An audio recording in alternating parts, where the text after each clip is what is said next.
Olá, sejam todos muito bem-vindos à primeira edição do jornal Cultura Literária. Hoje iremos falar sobre dois grandes autores, Clarice Lispector e Jorge Amado.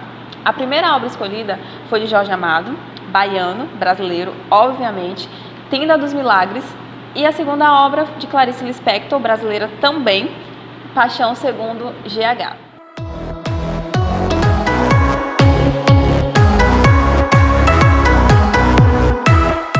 Nossa repórter Fátima Paiva foi até o Pelourinho para nos contar um pouco mais sobre a primeira obra escolhida. Oi, meu nome é Fátima. Hoje nós vamos falar sobre Jorge Amado. Ele é um dos escritores mais importantes da literatura brasileira modernista e hoje nós vamos falar sobre o livro Tenda dos Milagres. Esse livro foi escrito em 1969, logo após um período de repressão na ditadura militar. Logo após o instauramento do ato institucional número 5, que foi o ato institucional mais opressor da ditadura militar, e esse livro ele vem denunciar justamente as situações que aconteciam nesse contexto. A narrativa gira em torno de temas como candomblé, preconceito racial, intolerância religiosa e miscigenação. E a vida dos personagens do enredo se passa justamente aqui no Pelourinho. Jorge Amado vem trazer a realidade dessas pessoas e o que elas passavam. A opressão que acontecia naquela época não é muito diferente do que acontece nos dias de hoje. Por exemplo, tem uma passagem no livro que fala sobre a invasão policial num terreiro. A opressão que acontecia naquela época em relação à religião que eles praticavam, o candomblé, não é muito diferente da situação que acontece nos dias de hoje. Um exemplo disso é a passagem do livro que fala sobre a invasão da polícia em um terreiro, o que não é muito diferente de um caso real de uma invasão que aconteceu ao terreiro de Rankpam Savalu Vodun Zocoê, no ano de 2017, aqui em Salvador. O pai de santo, Hamilton Costa, sacerdote do templo há mais de 30 anos, afirma que policiais militares quebraram a porta do terreiro. Eles arrombaram a minha porta, mandaram que eu saísse, mas eu disse que quem tinha que sair da minha casa era eles. Eu disse que era ilegal o que eles estavam fazendo, e que eu não permitia a entrada deles na minha casa. Eles jamais colocariam a arma na cara de um padre como colocaram na minha. Esse episódio deixa claro o quanto a intolerância religiosa está enraizada na nossa cultura e o quanto a gente sofre essa opressão até hoje. Infelizmente, são situações que ainda são comuns no dia de hoje e por mais que hajam leis e aparatos para ir contra isso, ainda é uma questão muito invisibilizada. Existe uma curiosidade muito importante porque Jorge Amado, além dele ser militante por forma de escritas, ele também trabalhou com ações e atitudes para mudar essa realidade. Ele lutava pelo que acreditava.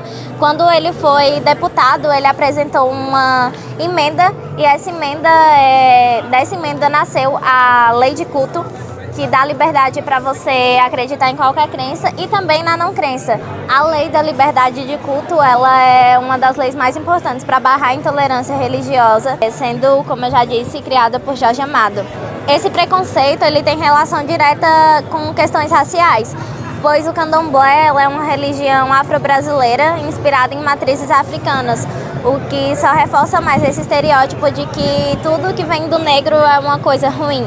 E assim, uma coisa bem interessante também, outra curiosidade, é que a maioria dos personagens do livro foi inspirada em pessoas reais. Por exemplo, o auxiliar de delegado no livro, ele foi inspirado em Pedrito Gordilho, que era um delegado aqui de Salvador, que ele ficou bem reconhecido pelas suas atitudes preconceituosas e racistas, por ir contra grupos de afoxé, de candomblé, etc. Então, muito do personagem do livro tem a ver com essa pessoa real que foi Pedrito Gordilho. Outra curiosidade bem interessante é que aqui no Pelourinho tem um lugar que se chama Largo Pedro Arcanjo, onde acontece vários shows culturais e movimentos. E Pedro Arcanjo é o personagem principal do livro. Então, não sei se existe uma fonte histórica de relação entre o livro e a rua, mas é uma curiosidade, né? Existir um lugar com o mesmo nome do protagonista do livro.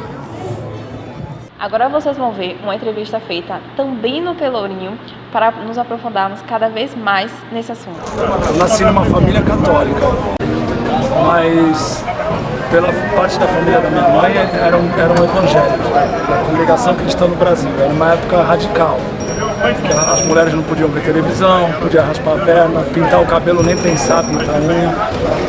Mas eu frequentava porque eu tinha que ir obrigado, né? Tinha 2 anos de idade, eu tinha que ir. Mas algo mexeu comigo, que é a história de Jesus, Então eu acredito na história de Jesus, leio a Bíblia, mas não frequento igreja nenhuma. Que às vezes o que acontece? O pessoal prega na rua, entende? Então, uma vez eu vi aqui um grupo de pastores de Feira de Santana fazendo uma pregação, aí subiu um Rastafari, né, com o cabelo, falou, provocou também, falou alguma coisa pro pessoal evangélico. Aí todos eles falaram, você tem que cortar esse cabelo, não sei o que e tal. Então, eu já vi esse tipo de coisa, aqui você vai ver às vezes evangélicos pregando na rua. O pessoal do candomblé é mais algo mais assim, é um ícone já na Bahia. Eu admiro muito o candomblé, gosto, já fui em algumas festas e se eu precisar entrar numa igreja também eu entro, entendeu? Agora eu acredito na história de Jesus, que o candomblé fala Oxalá. Na minha conclusão, no geral, acho que todas as culturas se misturam. E Deus talvez seja só o universo, só a criação. Deus é um todo. Pode ser um Deus e uma deusa também. Pode ser que a Terra seja tenha só uma deusa mulher, que é a mãe de tudo. Então meu Deus não é um homem de barba que oprime, que joga fogo no céu. Estão gostando do vídeo? Não esquece de deixar o like e se inscrever no canal. Bora voltar? Agora a nossa repórter Eide Moura vai nos contar um pouco mais sobre a segunda obra escolhida. Agora falaremos sobre Clarice Lispector e a sua obra A Paixão segundo GH. Clarice Lispector nasceu em 1920, era uma escritora e jornalista ucraniana que foi naturalizada brasileira. Autora de grandes romances e contos, era considerada um dos grandes nomes da literatura brasileira do século XX. Em 1964, Clarice Lispector publicou o livro A Paixão segundo GH. Este livro tem grande repercussão na literatura mundial. É um romance cheio de inquietações e reflexões acerca da vida. GH é o nome da personagem principal que mora numa cobertura. E apesar de ter uma vida relativamente bem-sucedida e estruturada, GH busca por sua identidade e reconhecimento, pois se sente perdida e sem propósito no mundo. O enredo acontece após GH demitir sua empregada e fazer a faxina no quarto onde ela ficava. A partir daí, ela passa a fazer uma análise existencial e do seu interior enquanto limpa o quarto. É aí que aparece a Barata, a personagem de grande destaque dentro do livro, que surge num momento inusitado, levando GH a refletir e fazer certas inquietações acerca da sua vida, dos seus medos e das suas angústias. Trazendo para a atualidade, com a tecnologia e o grande número de redes sociais, nos deparamos com diversos casos de pessoas que fingem ser o que elas não são e por muitas vezes tentam demonstrar felicidades em meio ao caos interior. O desejo de ser e ou ter aquilo que é do outro e a busca pela felicidade plena acaba afetando o reconhecimento daquilo que realmente nós somos. E é por isso que existem muitos casos de pessoas que sofrem com existencialismo e autoaceitação. No começo do livro, nas páginas 26 e 27, diz o seguinte: Só os meus retratos é que fotografavam um abismo? Um abismo de nada, só essa coisa grande e vazia, um abismo. Ajo como que se chama de pessoa realizada. E é só o que posso dizer a meu respeito? Ser sincera, relativamente sou. Não minto para formar verdades falsas, mas usei demais verdades como pretexto.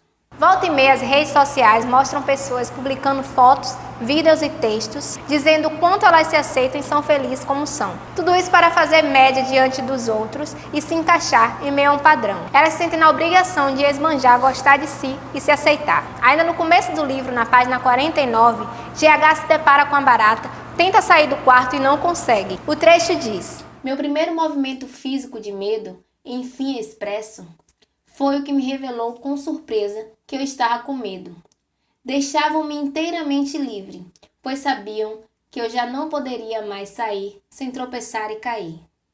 Nesse sentido, a Barata era o eu que ela não conhecia. Ficou assustada com a presença do que ela precisava para se reconhecer e, na primeira oportunidade, optou por fugir. É o que acontece quando utilizamos as redes sociais. Temos total liberdade para ser o que somos, mas preferimos nos igualar mediante aquilo e aqueles que estão ao nosso redor. Pois o medo de ser diferente em meio ao padrão é tão grande quanto ser excluído pela sociedade. Em outro trecho, ela diz: Era isso então.